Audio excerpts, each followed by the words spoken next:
The little bell above the bakery door jingled softly, but what followed was not soft at all. A frail woman in worn clothes stepped inside, clutching the hand of her small daughter, whose dress was neat but unmistakably old. The mother's voice trembled as she approached the counter, and though she tried to keep it low, the weight of her desperation cracked through the air like a quiet thunder. She asked the question no parent ever wants to ask, the question that turned every head in the bakery: "Do you have an expired cake for my daughter?" In that moment, the busy shop fell silent, the scent of fresh bread lingering like a cruel reminder of everything she could not afford. And standing not far from her, dressed in a dark suit as crisp as the morning light, a millionaire paused mid-conversation, because he had heard every word. Backhand index pointing right. If you believe kindness and second chances can change lives, please like, comment, share, and subscribe. Your support helps us spread more powerful stories like this. The mother's clothes were faded, her hair slightly matted, her eyes sunken from exhaustion, but what struck the millionaire most was her daughter's face. The girl looked up at the glass display of pastries with a mixture of hope and guilt, as if even wanting something sweet was too much to ask. The bakery workers exchanged awkward glances, unsure how to respond. They weren't used to requests like this. People walked in with money, pointed at pastries, smiled, paid, and left. But this was a moment that tested what kind of people they were. One worker, young and kind-hearted, stepped forward, ready to help, but the manager shook his head subtly, whispering that they couldn't encourage begging in the store. The mother saw the whisper, saw the hesitation, and her shoulders slumped in quiet humiliation, as if she had expected this outcome long before entering. What the workers did not know was that the woman had not eaten a real meal in 2 days. The girl had eaten only cereal mixed with water that morning. Rent was overdue again. The electricity had been cut for a week. The mother had only stepped into the bakery because it was her daughter's 7th birthday, and she couldn't bear the thought of letting it pass like any other hopeless day. She couldn't afford a cake, not even half a one, not even a slice. So she prayed that maybe, just maybe, the bakery had something old, something thrown out, something she could pretend was special. The millionaire continued to watch, his heart tightening in a way he hadn't felt in years. He was a man who had everything money could buy: cars, properties, investments, a life measured in profits and polished appearances, but he also carried a loneliness that money could not soften. His wife had passed away 5 years earlier, and the bakery had been her favorite place.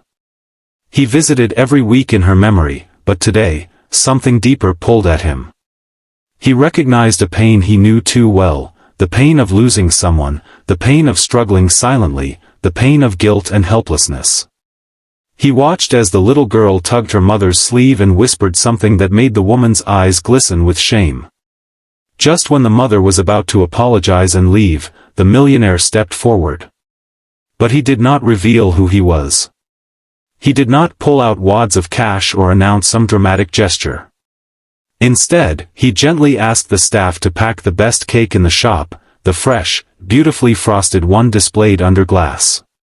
Then he asked them to add pastries, cookies, and warm bread. He did it calmly, as if it were the most natural thing to do. The staff looked confused but complied, glancing at the mother, who stood frozen, unsure whether she was witnessing kindness or misunderstanding. When the staff handed the large box to him, he turned, not to leave, but to walk toward the woman and her daughter. In a soft but steady tone, he offered it to her. The mother tried to refuse, her pride battling her need, but he placed the box gently on the counter and told her that the world was kinder than she believed. Her lips trembled, and tears welled up in her tired eyes. Her little girl stared at the box as if it were magic, real magic, and stepped closer, almost afraid it would vanish if she touched it. The mother finally accepted the cake, holding it like a fragile hope she was scared would slip away. The millionaire did not wait for gratitude. He simply gave a small nod and started to step back. But then the girl surprised everyone by wrapping her tiny arms around the millionaire's leg. She didn't say a word. She didn't need to. The mother gasped quietly, overwhelmed, and the millionaire froze, feeling something inside him crack open, something he thought had died with his wife. It was the simple warmth of being needed, of mattering in a moment that changed someone's life. The bakery staff, once hesitant, now felt their hearts swell with emotion. One worker discreetly added more pastries into a bag and handed it to the mother. Another quietly offered a warm drink for the girl. Kindness began to ripple through the room, each gesture softening the heaviness that had filled the air minutes earlier. The mother kept thanking the millionaire, her words broken but sincere, telling him that she had never asked for anything in her life, but today she felt desperate. She explained that her husband had died 2 years earlier in an accident, and everything had slowly fallen apart: job, bills, food, hope. Today she only wanted her daughter to feel like other children, just for once. The millionaire listened, each word sinking into places in his heart he hadn't visited in years. He told her, not with pride, but with gentle honesty, that help is something we all need at times, and accepting it is not a weakness. Before she left, he reached into his pocket and handed her a small card with the address of a community center he funded, one that provided support for families in need. The mother took it with shaking hands, promising she would go. And for the first time in months, she believed a better tomorrow might actually exist.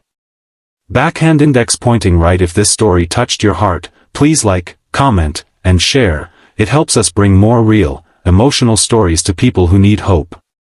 Before the ending, please comment what part of this story moved you the most. As the mother and daughter walked out with the cake, the girl looked back and gave the millionaire a bright, hopeful smile, the kind of smile that heals something invisible in those who witness it. The millionaire stood still for a moment, watching them disappear into the city streets, the evening sun casting a golden glow on the sidewalks. He felt strangely lighter, as if helping them had also helped him carry his own memories differently. And in that quiet bakery, surrounded by the smell of fresh bread and warm pastries, he whispered a silent promise to himself, that as long as he lived, no child would ever walk into that place and ask for an expired cake again.